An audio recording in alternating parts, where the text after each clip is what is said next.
Pathanapuram taluk office പ്രവർത്തിക്കുന്ന Pathanapuram mini civil station കെട്ടിടത്തിന്റെ തറയോടുകൾ പൊട്ടിപ്പൊളിഞ്ഞു. ഇതുമൂലം പല ആവശ്യങ്ങൾക്കും ഓഫീസുകളിൽ എത്തുന്നവർക്കും ജീവനക്കാർക്കും പരിക്കേറ്റ സംഭവങ്ങളും നിരവധിയാണ്. പത്തനാപുരം താലൂക്ക് ഓഫീസ് പ്രവർത്തിക്കുന്ന പത്തനാപുരം മിനി സിവിൽ സ്റ്റേഷൻ കെട്ടിടത്തിന്റെ തറയോടുകൾ ഇളകിയും പൊട്ടിപ്പൊളിഞ്ഞും കിടക്കുന്നത് ഉദ്യോഗസ്ഥരെയും ഓഫീസിലെത്തുന്നവരെയും വലയ്ക്കുകയാണ്. 11 വർഷം മാത്രം പഴക്കമുള്ള കെട്ടിടത്തിന്റെ പൊളിഞ്ഞ തറയോടുകൾ മുമ്പ് 2 പ്രാവശ്യം മാറ്റി അറ്റകുറ്റപ്പണി നടത്തിയതാണ്. മാറ്റിയിട്ടവ ഉൾപ്പെടെ മിക്കയിടത്തും ടൈലുകൾ ഇളകിമാറിയും വിണ്ടുകീറിയും കിടക്കുന്നു. വിവിധ ഓഫീസുകൾ പ്രവർത്തിക്കുന്ന ഇടങ്ങളിലൂടെ സൂക്ഷിച്ചു നടന്നില്ലെങ്കിൽ കാൽ മുറിയുന്ന അവസ്ഥയാണ്.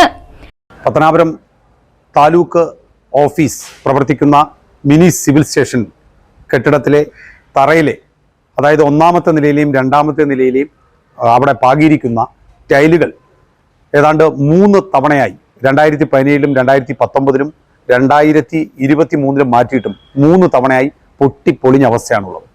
കാരണം അവിടെ സാധാരണക്കാരായ ജനങ്ങൾ അവരുടെ ഗവൺമെൻറ്റുമായി ബന്ധപ്പെട്ട ആവശ്യങ്ങൾക്ക് വരുന്ന സ്ഥലമാണ്. വില്ലേജ് ഓഫീസ് പ്രവർത്തിക്കുന്നു, ഇലക്ഷൻ വിങ് പ്രവർത്തിക്കുന്നു, താലൂക്ക് ഓഫീസിൻ്റെ ആസ്ഥാനം പ്രവർത്തിക്കുന്നു. അവിടുത്തെ പൊതുജനങ്ങൾക്ക് വന്നു പോകേണ്ട അവിടുത്തെ ടൈല് പൊളിഞ്ഞിട്ട് 3 തവണ മാറ്റി സ്ഥാപിച്ചിട്ടും വീണ്ടും പൊട്ടിയ അവസ്ഥയാണുള്ളത്.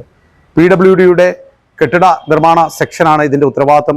3 തവണ എസ്റ്റിമേറ്റ് എടുത്ത് അത് മാറ്റിയിട്ടിട്ട് അതിൻ്റെ ക്വാളിറ്റി മെയിൻറ്റെയിൻ ചെയ്യുവാൻ ബന്ധപ്പെട്ട PWDക്ക് സാധിച്ചിട്ടില്ല. കാരണം കരാറുകാരുമായി ഒത്ത് ക്വാളിറ്റി കുറഞ്ഞ സാധനങ്ങൾ ടൈൽ പാകി 3 തവണ പൊട്ടുന്ന അവസ്ഥ ഉണ്ടായി.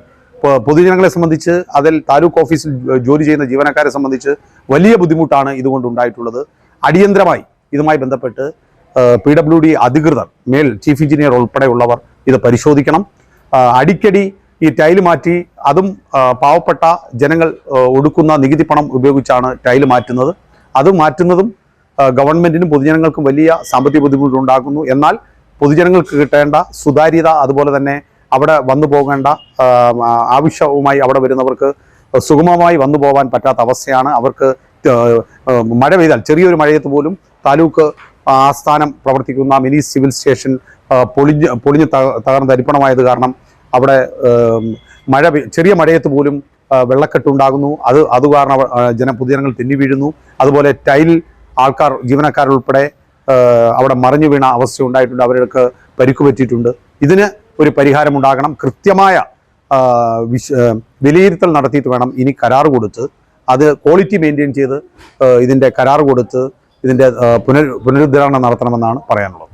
പല ആവശ്യങ്ങൾക്ക് ഓഫീസുകളിൽ എത്തുന്നവർക്കും ജീവനക്കാർക്കും പരിക്കേറ്റ സംഭവങ്ങളുമുണ്ട്. പത്തനാപുരം ആസ്ഥാനമായി താലൂക്ക് നിലവിൽ വരുന്നതിന് മുന്നോടിയായി 2013-ലാണ് മിനി സിവിൽ സ്റ്റേഷൻ നിർമ്മാണം പൂർത്തീകരിച്ചത്.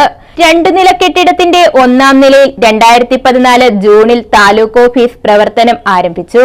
താഴത്തെ നിലയിൽ വില്ലേജ് ഓഫീസും താലൂക്ക് ഇലക്ഷൻ വിഭാഗവും പൊതുമരാമത്ത് വകുപ്പ് കെട്ടിട വിഭാഗവും പ്രവർത്തിക്കുന്നു. ഓഫീസുകൾ പ്രവർത്തനം തുടങ്ങി വായു കെട്ടിനിന്ന് ചൂടുകാലത്ത് മർദ്ദം കൂടി ഗുണമേന്മ കുറഞ്ഞ തറയോടുകൾ തകരാനിടയാക്കി. നിർമ്മാണത്തിലെ പോരായ്മ ചൂണ്ടിക്കാട്ടിയിട്ടും ഉത്തരവാദികൾക്കെതിരെ നടപടിയുണ്ടായില്ല. അടിക്കടി തറയോടുകൾ തകർന്ന് ഓഫീസ് പ്രവർത്തനം ബുദ്ധിമുട്ടിലായതോടെ 2017-19 വർഷങ്ങളിൽ അറ്റകുറ്റപ്പണി നടത്തി തകർന്ന തറയോടുകൾ മാറ്റി സ്ഥാപിച്ചു. തറയോടുകളുടെ തകർച്ച ഓഫീസുകൾ തൂത്തുതുടച്ച് വൃത്തിയാക്കുന്നതിനും തടസ്സമാണ്. ഇപ്പോൾ കൂടുതൽ ഭാഗങ്ങളിൽ തറയോടുകൾ തകർച്ചയിലാണ്. കെട്ടിടത്തിന്റെ അറ്റകുറ്റപ്പണി നടത്തേണ്ട പൊതുമരാമത്ത് വകുപ്പിന് അധികൃതർ കത്തയച്ച് മാസങ്ങൾ പിന്നിട്ടിട്ടും നടപടി വൈകുന്നു. തറയോടുകൾ പൂർണ്ണമായി മാറ്റി മേൽത്തരത്തിലുള്ള നല്ല രീതിയിൽ ഉറപ്പിച്ചെങ്കിൽ മാത്രമേ ശാശ്വത പരിഹാരമാകൂവെന്ന അഭിപ്രായമാണ് ഉയരുന്നത്. News bureau, Pathanapuram.